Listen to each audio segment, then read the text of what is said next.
what's going on, folks? Another episode of Ryan Reviews Everything, and we are talking about the final episode of the Continental, which I thought was amazing.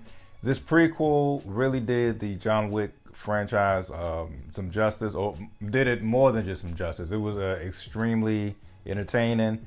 I enjoyed episodes 1 through 3. The fight choreography was amazing.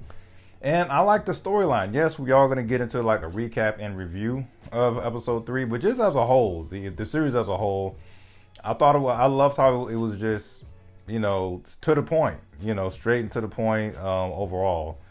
First episode sets the tone. Second episode was mainly about recruiting.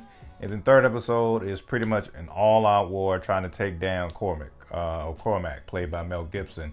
This was amazing. In terms of the episode 3, I really feel like there's so many different angles that they could go in terms of moving forward with the second season. According to Radio Times, I know it's too early to tell anyway, but a second season has not been greenlit yet. It's still up in the air.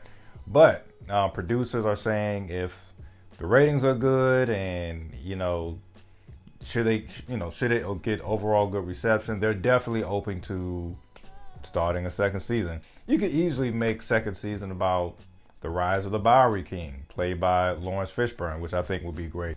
One of the main characters that I did enjoy, outside of Winston Scott's storyline, I really enjoyed the women in episode 3. Lou and especially Yin. The fighting and all that type of stuff they had to do was amazing. I also enjoyed just how Lou came to the realization of finding out the truth about her father, and how the father was a completely different person than what she imagined. So she was lied to just to cover up the truth. Finds out that the dojo was actually strong-armed and actually taken by her father, and wasn't just something that was some hard-working, honest living thing in the first place. So I just overall enjoyed how it went down, man.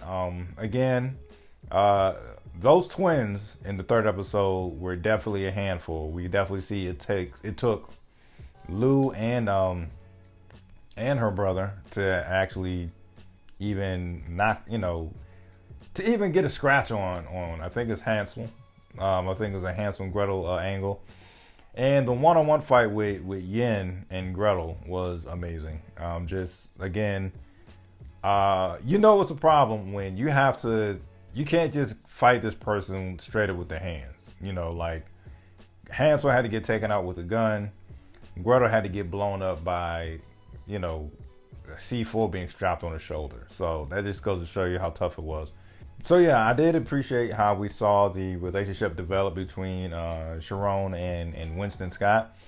That was great to see. We see the betrayal and what made Cormac kind of, horrible person throughout all 3 episodes. And even KD. We also see the backstory behind KD and how although she became a cop, she really had an ulterior motive of revenge in the first place. Whether that was going to come at Winston Scott or Cormac. And even with that said, it was actually KD who did the killing and not Winston taking out Cormac. So this was just an amazing series as a whole. I really feel like John Wick fans were really in for a treat this year. One with John Wick 4 dropping earlier this year, and then now we get the Continental. And as I stated, I really do believe that there is enough ammunition to have a season 2.